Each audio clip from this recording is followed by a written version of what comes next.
Hello, Gemini. Welcome to Catalyst Energies and welcome to your full moon forecast. This report is going to give the main astrological themes from my perspective for the Gemini sun, moon, and rising person. If you have strong progressions in Gemini, you have Gemini placements in your draconic chart.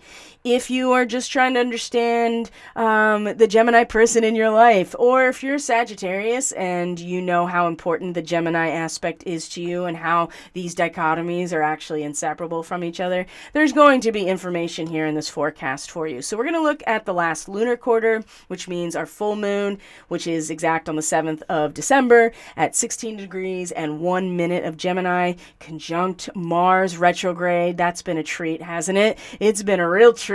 And for the Gemini person, I mean, you are on a crusade of self-revelation here. And the stirring of the dynamics in your relationships, whatever they are, has already been implemented with the new moon in Sagittarius. And so all the energy, especially Mercury being your planetary ruler, moving through the 7th house, Venus now at the end, at the galactic center as of this full moon, the sun moving into the second half of Sagittarius. There are incredible, meaningful interactions that are allowing a breakthrough moment of awareness and mental metamorphosis, and specifically for Gemini, about the subjective self and how powerful you actually are as a magician or as the magus or the magus to impact the nature of the society that you actually are part of. And I keep getting drawn back to Chiron in Aries, not only because Mars rules Aries and is exactly conjunct to this full moon for the Gemini people in their sign. There's been, I think, an interesting dynamic here of all of the energy being on the top of the chart for the Gemini person when And truly, the real meaning of all of it comes from the interaction, right, with other. And that could be society, that could be your spouse, that could be your children, your good friends, your clients, your customer, whoever it is. It could be a fleeting relationship that is really intense right now. That's going to be 7th house energy because it's showing you the form. It's showing you the ways things are either balanced or imbalanced by way of mirroring the aspect of who you are in the relationship, right? The relationship itself shows you your own shadow. And Gemini and Sag, but certainly Gemini, is about to have a big breakthrough in just how powerful they or you are. I would say we, because it doesn't matter. I'm going to say you because I'm addressing you as the listener, as if you were listening to me directly, giving you this reading. The breakthrough in terms of who you are, the subjective experience of who you are, how you present that into the world is this next up-leveling, that the energy of pure kind of emotional, instinctual self-preservation that is coming out of Aries and Taurus, in the traditional zodiac, how that is about to have like an upgrade. Okay. And when we're talking about the moon, that there is a deep sensitivity to not only how this can happen, but then how you can act on it in your own internal inventory that Mars is taking right now. All right. And so there has been either Gemini people are just kind of eating themselves from the inside out, like really battling themselves in a good way. They're doing it in a way that they can't get out of the feedback loop. And that's probably because they're stuck in the South Node over here in the 6th house and just trying to bring it back around to, if I just go deeper into these experiences, just keep going deeper and deeper, I will eventually perfect myself. And there is and yes, there's something to be said for this position, but it may not lead you to the place where you think it's going to go. And I would suggest, Gemini, that simultaneously recognizing what needs to be released about yourself, and also being able to live in that simultaneous space of who you are becoming, and how, when Mars comes back over this position later, moving direct, how you're going to act on that is really, really important right now. So Mercury, like I said, is in the 8th house now, as of this full moon, and is going to be making some pretty strong, there's going to be this really beautiful kite in the week after, and then coming into the last quarter, the moon will be in Virgo as part of this kite, and also will be the 3rd quarter square, which invariably leads us to a crisis point that demands we internally reorganize ourselves. And this is going to be about personal power, right? It's going to, so much is at the top of the Gemini chart that it's really difficult for the Gemini person, except for this default position of the South Node in the 6th house, of really putting some focus on the individual identity and expression, because it all starts here. And I think that this is going to be the aha revelation for the Gemini person of, oh, it does all start here, but that doesn't mean that I have to act out in trying to change society so that I can feel comfortable individuating within the society that I'm currently in. And I think Chiron has been a big player in all of this sense of, I have to save society. I can't actually be myself within this context. And it's like, no, you always are yourself within any context you're in. How much of a magician are you going to allow yourself to be? And likewise, and conversely, how much responsibility do you actually need to take for creating situations that then don't allow you to fully individuate within them, or you are kind of caught in this idealistic version of what it all should be like, and therefore you can't actually be yourself or even feel worthy of being yourself, okay? Gemini, you are the magician, okay? And so if we're going to commit to this thoughts creating things dynamic, right? The idea that the resonance of our consciousness is actually the part of the mechanism for unfolding, right? Then we have to commit it and know that even the thoughts about yourself, right? The ways in which you project yourself into this world has an impact on the relationships, which then impact everything else, including your own karma, right? And there is an invitation to really find your soul's path right now by emerging out of the karma into something new. And I think it's going to have, when we get to this 3rd quarter moon, which really does have us internally reorganizing ourselves based on a crisis of consciousness, it'll be a really deep, sensitive, inner knowing of how to really draw your power in and where it's coming from. And if you are truly, I don't want to say worthy, that's not the right word. It's this idea that you have fully committed yourself to those who are helping, that are part of your root system, and utilizing all of that, your soul energy and that root system, to really fulfill your destiny, right? And it's one thing to be identified with how great relationships are going to be now that you've come to this realization with this full moon, for instance, right? You're like, whoa, my thoughts and do create things, and the world is the womb for my new creations in every single moment, right? But there's something important about what has already transpired and what still needs your acknowledgement and participation in. And in fact, you can't get away from it with your ruling planet of Mercury, and certainly all the personal planets being opposite your sign in Sagittarius, right? It is built into the cake. And now for the Gemini person, this is moving into the direct experience of these power dynamics. So it might get a little choppy, Gemini, because the realm of direct experience and power dynamics is about social power. And of course, Pluto has been moving through this area, just releasing a lot and transforming a lot in this area, but also too maybe have left the Gemini person going, well, where does my power actually come from? Or do I feel betrayed? Do I feel unsafe? Do I feel like I can't trust society if these aspects are, or relationship at all, right? If the materium of it is being basically rendered destroyed by Pluto. Knowing though that this energy is about alchemy at the highest level, now that your ruling planet is coming into Capricorn, Venus is going to come into Capricorn. We're going to have the solstice on the 21st and 22nd coming into Capricorn.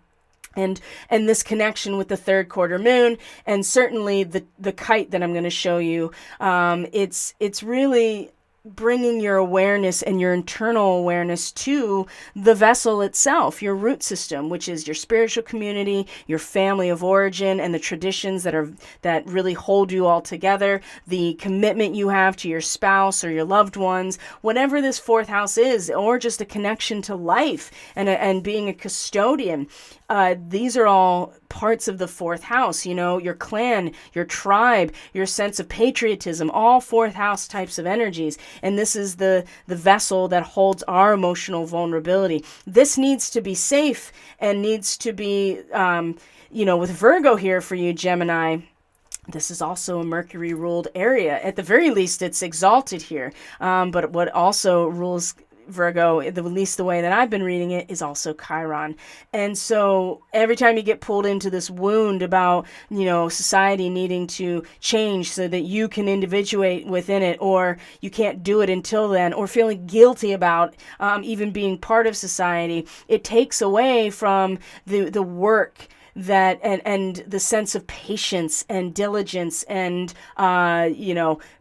really understanding how something works by blending its opposite pieces together. Well, Virgo actually pulls it all apart and then is examining it and analyzing it. And that's also, again, part of the utilization of the mercurial or hermetic energy, is that then you take all of these threads and start analyzing them instead of just collecting them.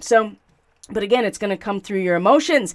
And, a moon in the fourth house is going to be very moody and is also going to be very for a Gemini, hyper fixated on perfectionism in this area. But it also will be very refined and a sense of real patience and maturity here as well. So I think those things can be, and a sensitivity to, the feelings of other people. It often gets left out with strong Gemini people, and it's not intentional. It's because there's no emotional attachment to the realm of these ideas, because it's just about learning. It's just about practice. It's about competition, but it's not personal.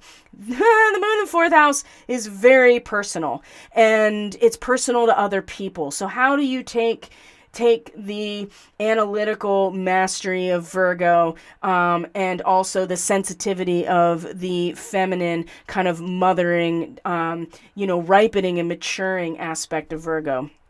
I think that Chiron's going to give you a lot of answers. So I want to show you this kite that is the next week out. So we have this full moon. The moon will move through the second and third house over Thursday into the weekend. And the thing that, like I said, the thing that really sticks out to me is the following week, where we have the moon in Virgo, another Mercury ruled sign that I really want to give some time to. So what we see here is that Mercury and now Venus fully into Capricorn, right? This is the areas of trust, betrayal, and certainly with Capricorn involved, security in the power dynamics and the law of nature, right? I mean, the materium itself and the institutions that have been built to secure us all. There's a sense of vulnerability here with Pluto, as I had said earlier, going through and pretty much destroying this. But now you have Mercury that's coming in with that sense of problem solving in this realm that has the capacity more, besides every other being that is represented, or every other deity that is represented by the zodiac and the archetypes, Hermes, Mercury's, Thoth, whoever, it's the only one that could go into the underworld and come back. Okay, shepherding of souls. And so this part of yourself now in the 8th house, with Pluto still here, is a really unique opportunity right now to not only travel into the realms of the power dynamics of your relationship, the direct experience of the nature of your relationships, but it's also going to create this really strong opportunity of flight, right? That's what a kite does, is it flies. And with an a grand earth trine as the basis of this kite, it also feels like the spiritual resource that is represented for the Gemini person with earth signs in all of these water houses is pretty significant. And again, this really brings about to Gemini that you can't really separate this part of yourself, this more emotionally connected, sensitive part of yourself, because it is your primary resource.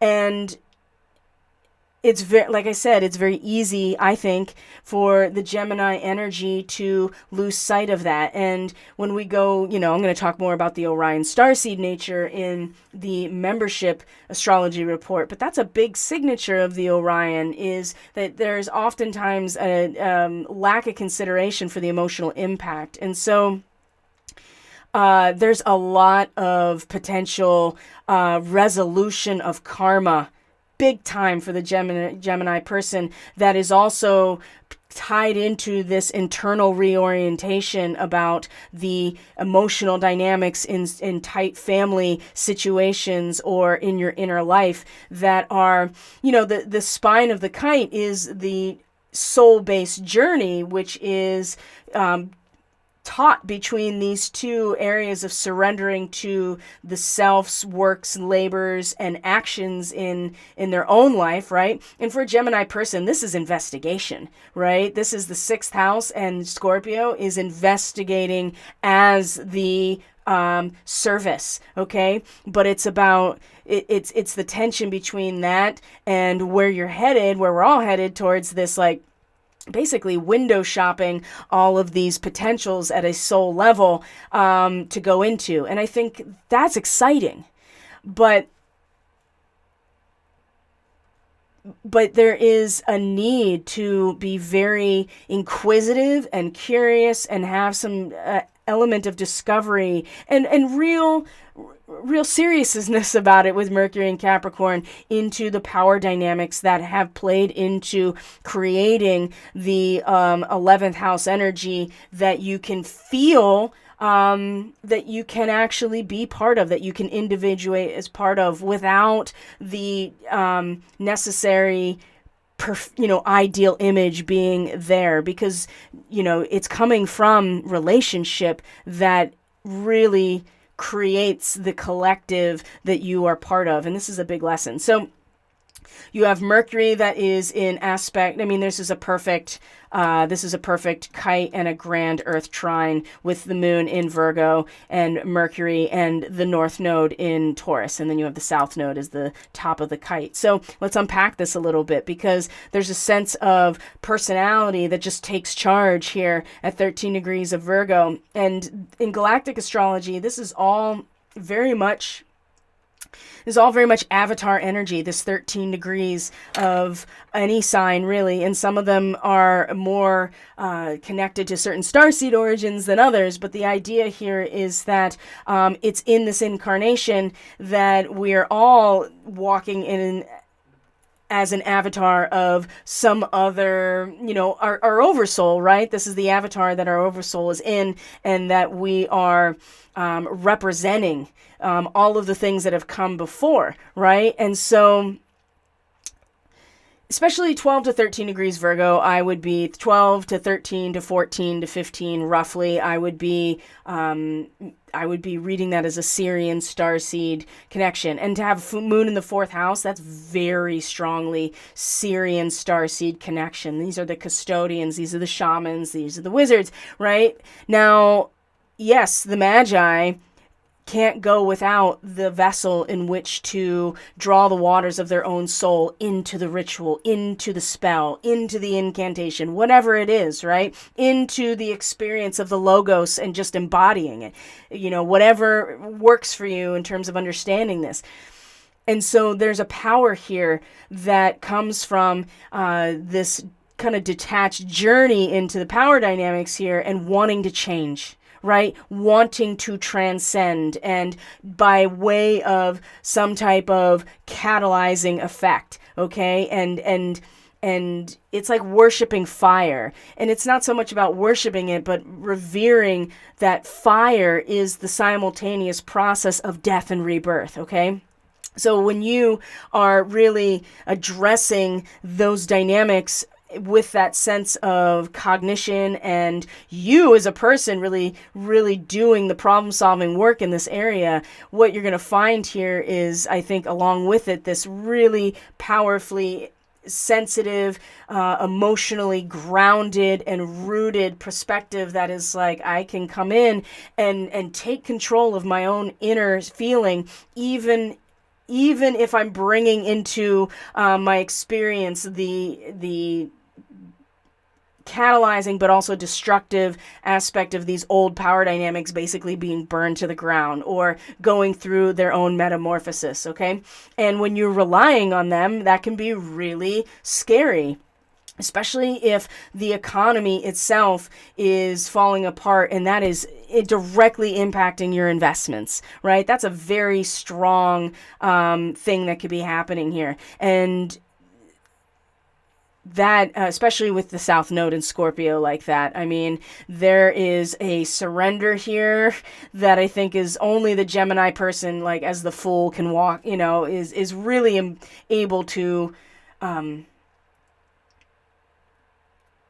is able to really walk through this very successfully. Again, this is going to come with the full moon, full realization of this and what to do when Mars comes back over that point. Anyway, I'm belaboring that point. I'm just pointing out here how intense this is on many levels, but also showing the Gemini person how incredibly powerful they really are when it comes to everything else around them, coming to fruition. And again, how those situations are a direct result of the way that the Gemini person has projected themselves into the world around them. And there's no failure, really, unless you don't learn anything. That's the real failure. So, and a Gemini person's always learning about themselves by way of their relationship to the world. So this really should be no thing, except we're coming into times that are really intense right now. So that's the trine I wanted to show you. So, and then again, the third quarter moon, that inner reorientation right here, you can see with the sun in the last degrees, coming up to the galactic center. So there's a lot of foreshadowing. There's a lot of enjoyment of the feeling of what this is going to be like coming into this new identification with what it means to be in relationship to the world, right? You're realizing that things are not exactly the way that maybe you want them to be, but you also understand your mission, and now that Neptune's direct, I mean, it's really the intensity of the human condition in terms of your mission is now going to get that much more powerful. And I think there's a sense of looking forward to that. But this third quarter square with Virgo, also Mercury ruled, is like, okay, well, am I putting everything of myself into this situation in order to actually fulfill my destiny? It's not enough just to be like, ooh, I'm looking forward to when, all of this really hopeful, optimistic shifting happens in me in terms of my relationships. This is going to require that you also feel into where you need to reinforce yourself emotionally and in your inner life, where your power is coming from, that is actually directly involved in this, right? And so again, this is really powerful, but I think serves all of us so well when the Gemini people take this challenge and realize that their feelings and the intensity of their feelings and their inner life is truly where the hermit turns into the wizard, right? And that's a big part of this Virgo energy. So you may feel like that you need to take some time away, or that you need to go deeply into yourself, your own inner life, your inner perceptions. And perhaps that's going to be what happens during this time here next weekend. Leading up to the solstice, right? Because once that happens and the sun comes into Gemini, when the sun comes into Capricorn, when we have the new moon, and Chiron stations direct, there's going to be a different experience moving forward in terms of direct experience. And with the sun in your 8th house, that really sets you up to be very identified with giving of yourself to this process. And that is going to be for better or for worse, right? And so right now is the opportunity to really explore without the emotional attachment necessarily, but a sense of real seriousness about what's going on in here, so that you are not blindsided when you are giving yourself over to the area. And maybe it is about trust and intimacy. Maybe it's about moving past the trauma of past betrayals and really stepping into having faith that there is cooperation that's possible, and you don't have to kind of stay in your own zone exclusively in order to learn about yourself. And there's that South Node in Scorpio again in your 6th house. So let's look here just as this moves forward. Mercury is also going to have connections to the nodes, obviously, as part of that kite, but it's also going to come into a trine with Uranus, too. And this is in conjunction almost exactly with Vega, right? And so we got Lyran Starseed energy all over this trine with Uranus. And this is another breakthrough moment here. A Mercury trine Uranus. I mean, these are the mind and the third eye, like being connected in these two areas that have to do with emotional and spiritual resource. And so 16 degrees of Capricorn is really about the need for everybody to get together and work, the need for physical exercise. And in the 8th house, it really just means we all have to go get our gym clothes on and go out for field day and just be in the experience of working together.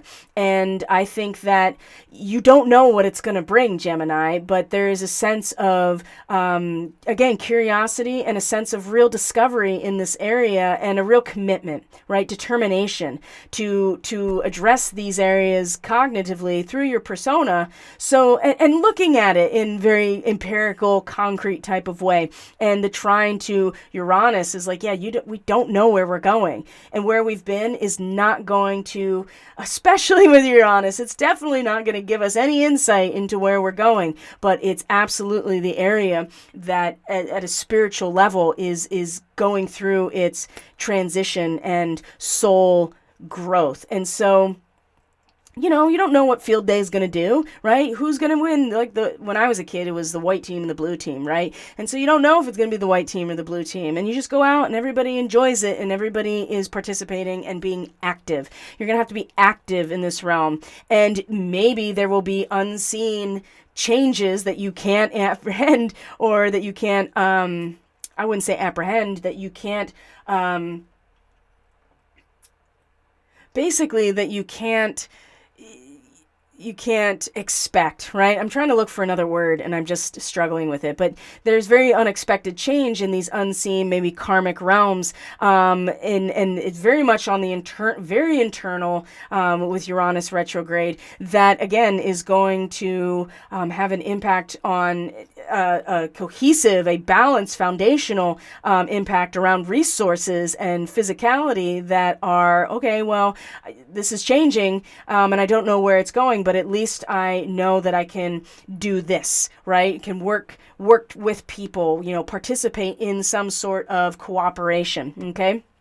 And I think that's really favorable too, for all of us, but definitely for Gemini. And you see the sun is starting to come into connection with the galactic center. Mars is getting real close here to the degree that it's going to station direct. I mean, we still got a little while to go, but and Chiron's slowing down to a standstill because it is also about to station direct. And so there'll be lots of ways of being triggered, Gemini, into all these, wounds around society that doesn't allow you to fully individuate within. And just be aware of that. And also, too, look at this. There's a sextile with Mars, 12 degrees of Gemini. This is about really liquidating the past of who you've been. Like, what can you do from yourself that maybe is more of an internalized action or experience that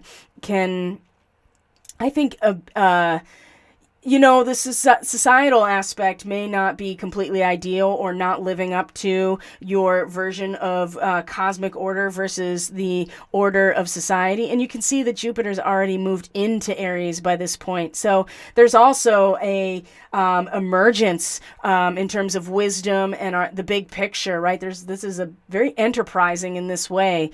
And so again, maybe just discovering for yourself and within yourself and really pioneering this push to really liquidate the past of who you've been in order to make the most out of this otherwise, really painful trigger point of not being able to be yourself, or the society not, the pain of recognizing that cosmic order does split us into, law of humans and the law of nature. And regardless, though, there is a new expansion on the horizon that is coming out of the formless here with Jupiter. So off it goes, right? And the thing that I think is really important to remember as we're moving closer and closer to the solstice period is that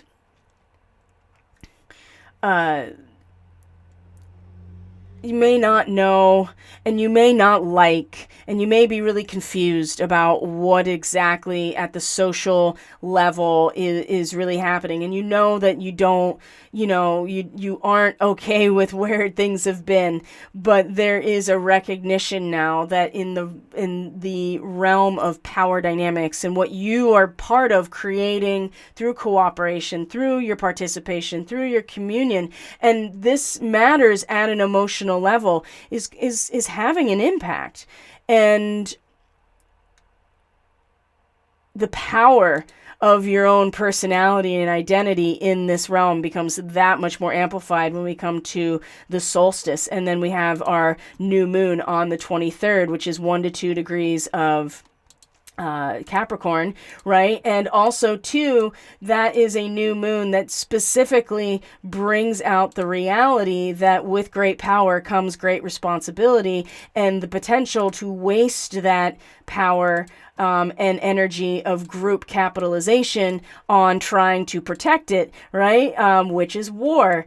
And not that I mean, there is a real...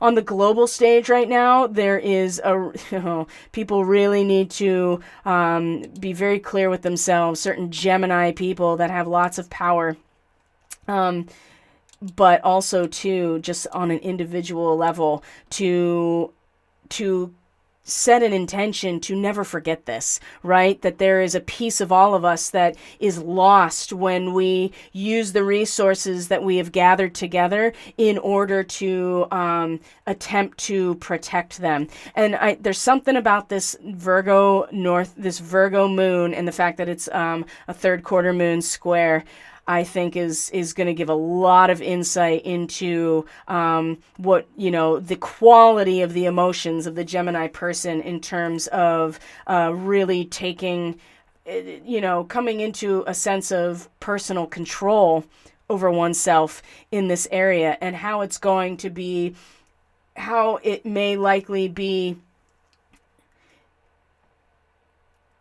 influencing or how it can be directed to fulfill the individual destiny. But it's going to be, I think, really important to remember to instill that resonance in this area, especially of what happens when we use the resources that we've all created together, and when we use them to when we waste them in order to hold on to a power that is never meant to be permanent, right? And so there is a lot of energy around war, and with that new moon, and this is where Chiron stations direct. So for the Gemini people, of course, we're going to move into now the realm of resource as we go into the December solstice time, then the lunar cycle that starts with Capricorn, and you will then realize that your resource is the world around you, and the materium is in fact where that power is really experienced. And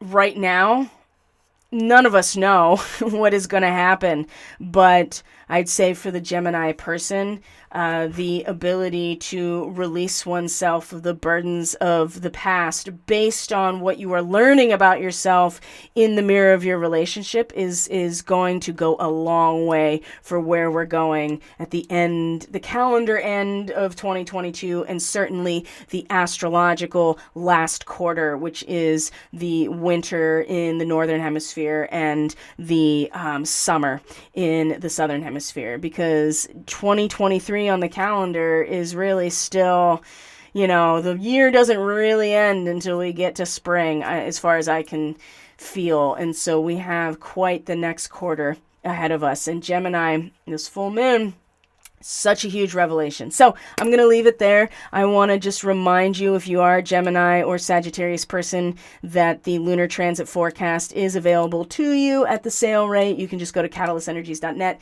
On the homepage, you can sign up for my email list, and you certainly can check out everything that's there about Catalyst Energies, my services, my testimonials, and you can book right from the website. So that's all linked in the description box below. So thank you, Gemini, for everything. Truly, you are the Magus and collectively the Magi. And so your work in this realm and your capacity for the thoughts about yourself to create, institutions of societies that really reflect your ability to transmute your own polarity and your own ability to align with that is really, really important. So I hope that, I hope you got the message. I tried not to over embellish it, but honestly, I was feeling it real strong that, there's a real champion. There's a lot of honor, with this full moon. It's conjunct Rigel. There's a lot of military honor. There's a lot of success. There's a lot of beneficence with this full moon. And for the Gemini person, you really can be, fulfilling that role as social champion in some ways, but it does require a wisdom that you're only getting really from the mirror of your relationships. And I think that that's something really worth considering moving forward. So Gemini, it was such a pleasure to give you this reading. Thank you so much for being here. I truly appreciate each and every one of you so very much. And I will see you on the next video. Take care of yourself. Bye.